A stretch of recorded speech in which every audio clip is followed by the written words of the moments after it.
الا كان هذا اول فيديو ديالي كتشوفو، غنطلب منك ترجع الاجزاء اللي قبل باش تفهم اكثر. يلا مشينا. نهار الثاني، نهار اللي خسرت فيه راسي. غادي يجي واحد النهار اللي غادي تخسر فيه راسك تماما.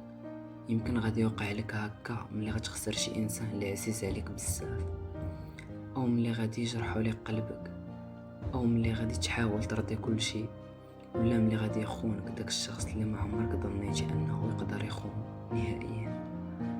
وملي غادي يوقع لك هكا غادي تجي قاصحه بزاف انك غادي تبدا تخسر في راسك شويه بشويه، نهار مورا نهار، دقه دقه، غادي تخسر اجزاء منك بشويه، وفي الاخر غادي تخسر راسك تماما.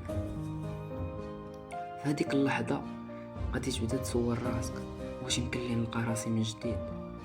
كون اكيد انك قادر ديرها، وغيجي واحد النهار وغتلقى راسك من جديد. ولكن ملي غادي يوقع هادشي، انت ما غاديش تكون داك الشخص القديم، غادي تولي داك الانسان اللي اقوى واكثر حكمه من قبل. غادي تكون داك انت اللي جديد، وديك النسخه ديالك اللي ما غادياش تضيع مره اخرى نهائيا. وقبل ما نسالي هاد لا فيديو، كنتمنى انه الى عجبك هادشي تخلي لي معاك لايك، وخلي لي واحد الكومونتير، وخلي لي الملاحظات ديالك، وان شاء الله نتلاقاو في الجزء اللي جاي.